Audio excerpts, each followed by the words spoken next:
Hi, everyone, and thanks for joining us. This is the Rochester Press Box. I'm Bill Pucko, joined by the boys. Good to have you both back. Tariq Spence. Pat, how you doing? I'm doing great. I'm feeling good. Nice in my basement. It's nice and cool down here. I'm not sweating. Fantastic. Alrighty. Hey, let's talk NFL draft. Tariq, you know, the Buffalo Bills don't have a first-round pick, and that usually takes the edge off the thing in terms of watching it. But what else are you going to be looking for?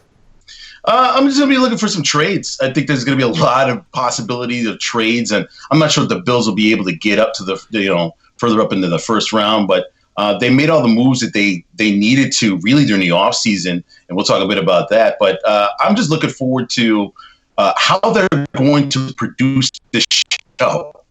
This show is not going to be the regular draft. You're going to have to go into people's living rooms and basements and homes. You're going to have GMs. I'm not even sure where they're going to be. A commissioner who will be in his basement in his home.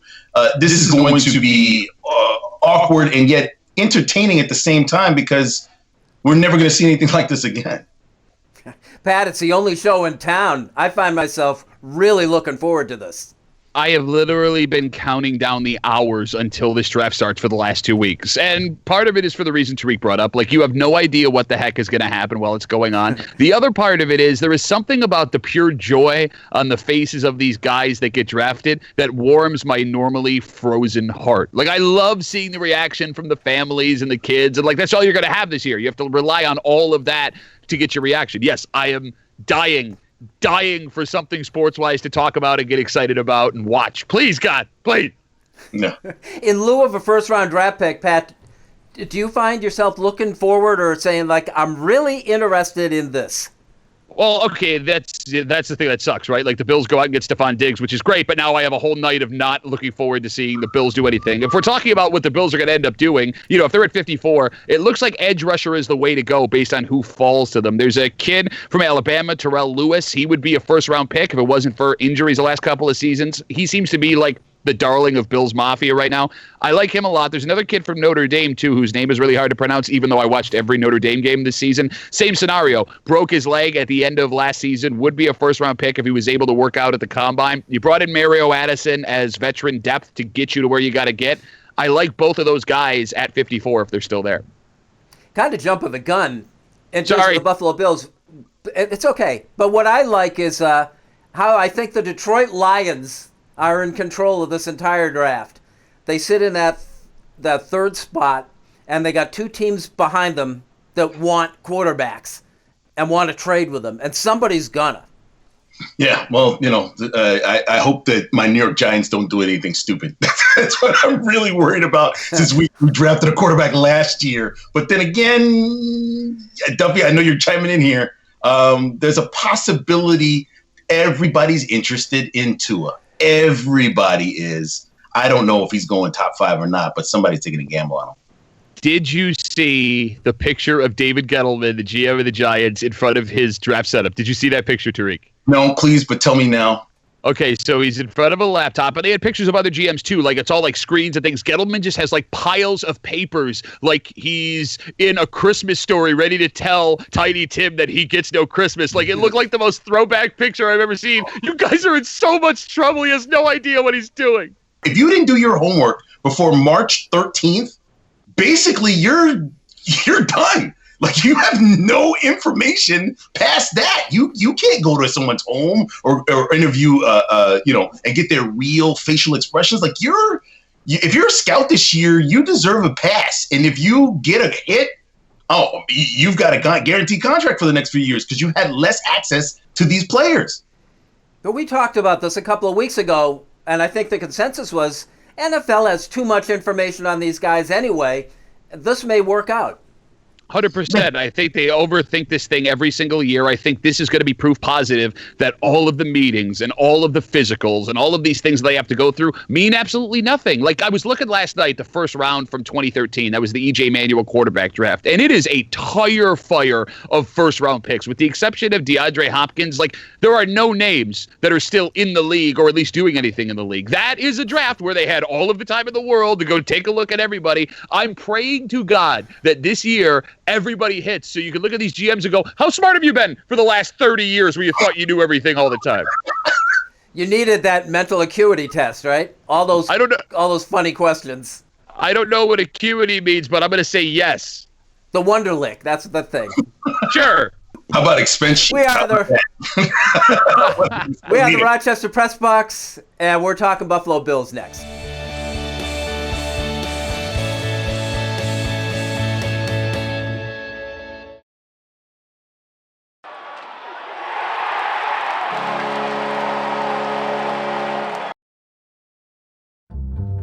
Original Bay Goodman Pizza, located on the corner of North Winton at Browncroft.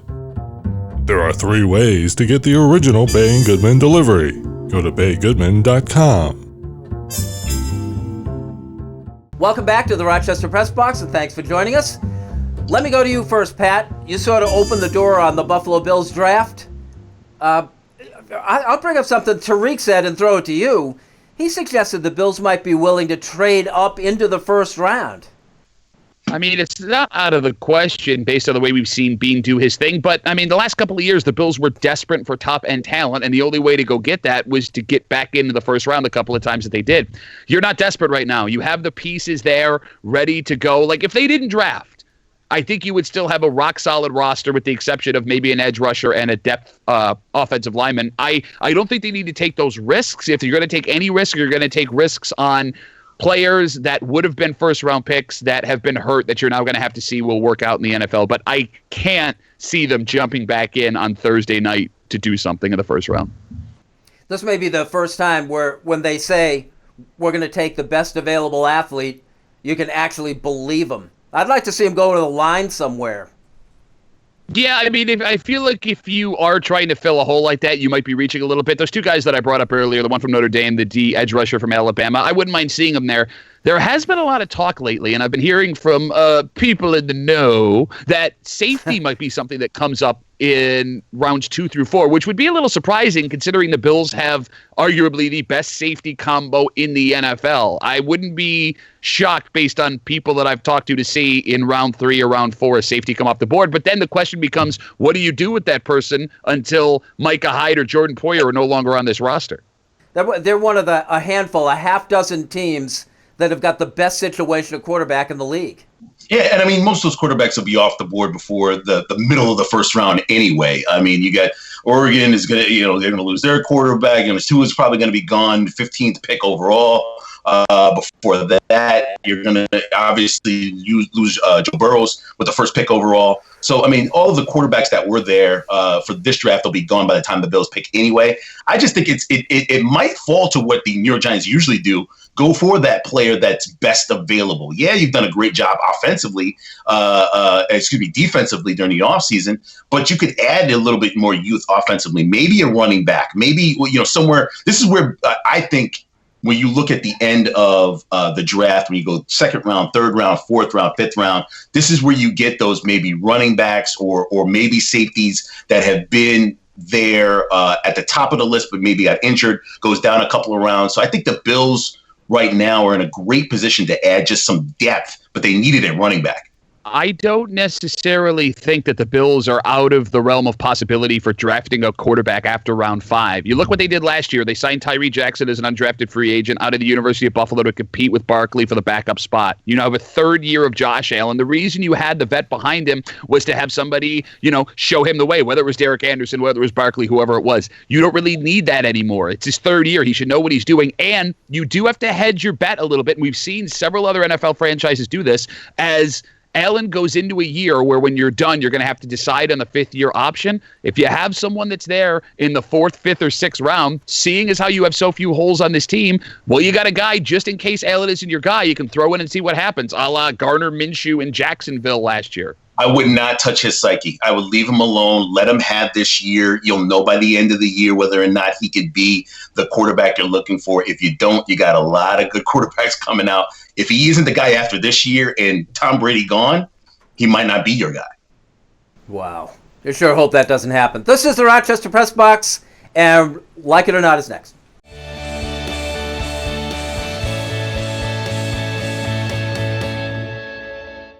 Here's the Press Box trivia question brought to you by Market View Liquor, where exceptional customer service meets an extensive selection. Jefferson Road at 390.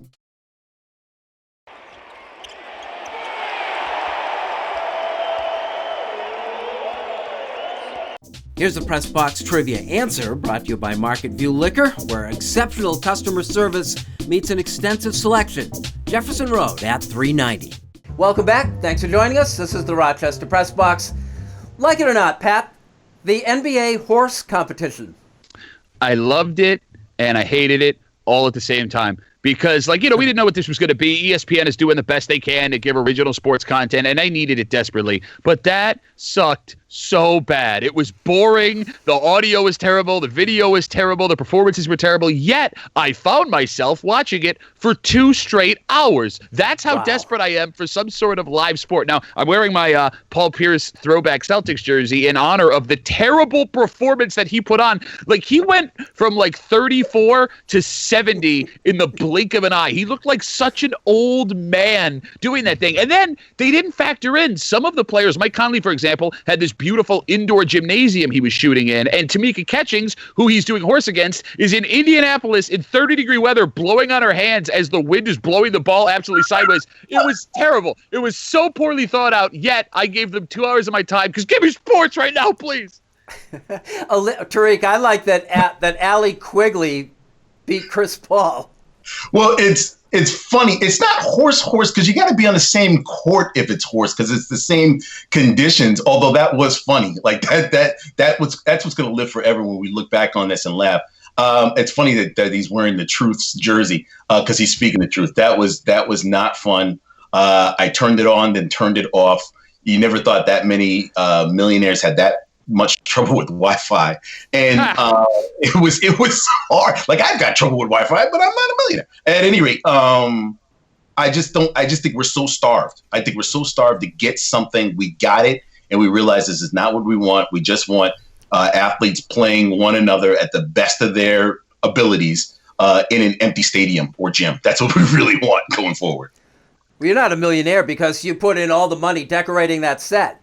Hey, I do the best that I can. Nothing wrong with me. Tariq, like it or not, Kyle Larson gets fired from NASCAR. Like it. It's what NASCAR had to do. They did it very quickly. He got fired from NASCAR. He got fired from his racing team. He lost all of his endorsements.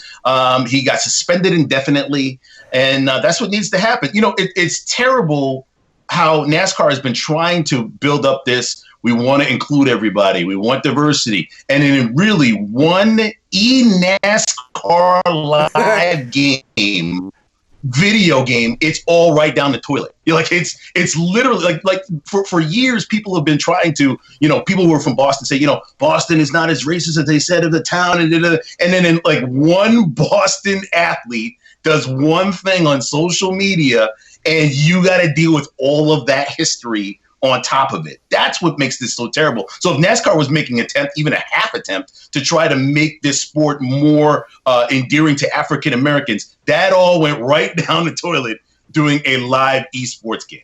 Well, the most amazing part about it wasn't even an emotional thing that he did. It's horrific no matter how that word comes out, but he did it in such a casual manner where he thought he was speaking to friends. Are you out of your mind? You do realize. Yeah. Wait, come on. What are you're not, there is not that there's an excuse anyway, but even in that way, the excuse that you would have had, which isn't there, is even smaller. You're out of your freaking mind, man. How weird is it that, he puts his career on the line in an NASCAR event, virtual reality, and this guy might be finished. Which means that he's in a more comfortable zone, which means he's probably used that word before. Yes, which is why this is something you're trying to weave out of your culture. It's apparently in.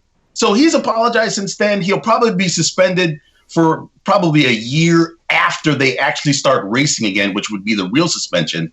If they bring him back closer to the real races, it's not a suspension because no one can race. We're the Rochester Press Box.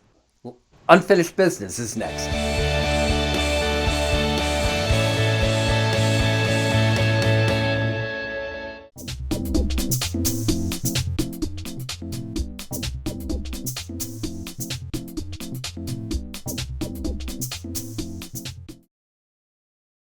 And now to Eichel. He floated one.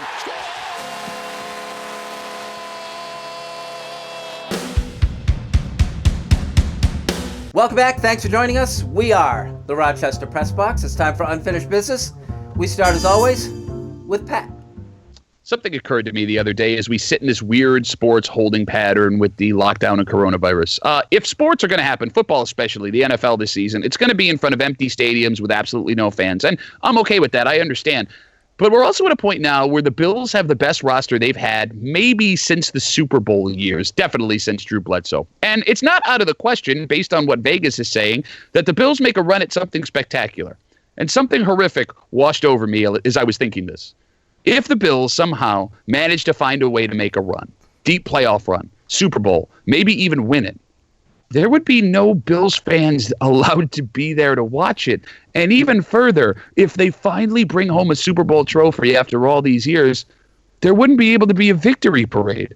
I'm going to make a prediction right now that the Buffalo Bills are going to win the Super Bowl, not because the team is ready, not because McDermott has, reached a pinnacle of his coaching career where he knows what he's doing, infield stuff, only because it would be the most Bills thing of all time, that we finally reach a point where we're good and we can celebrate and we can throw off the curse of all these years of having to come in second place and being laughed at.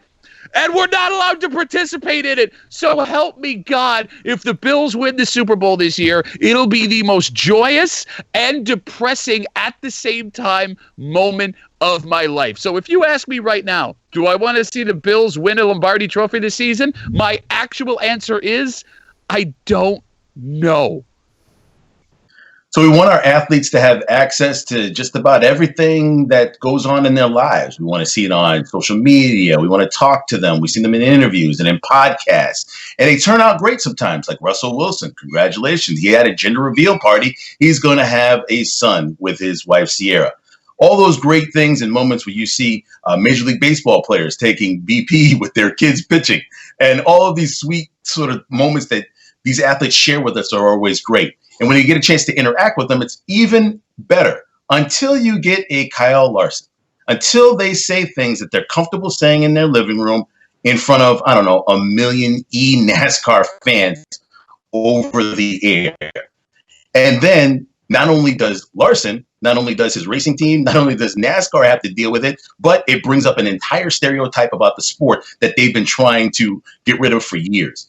We want more access to athletes. We want to know who they really are. But when we find out who they really are, should we still be fans? Should we give them a second chance? We're not quite sure really how to take it. This is the problem now when it comes to athletes. They say things and they do things, and now they could not only cost them their careers, they could hurt their own sport that they love.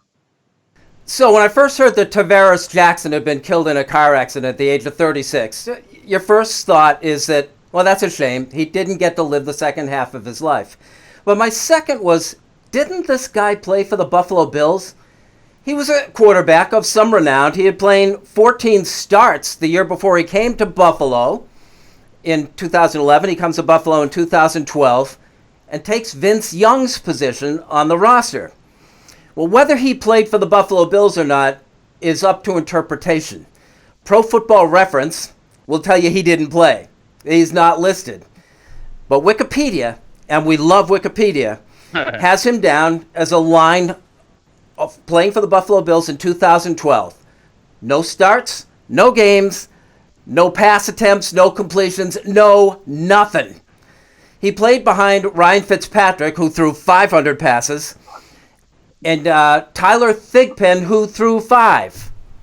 But Jackson didn't play at all. Nothing's right across the board.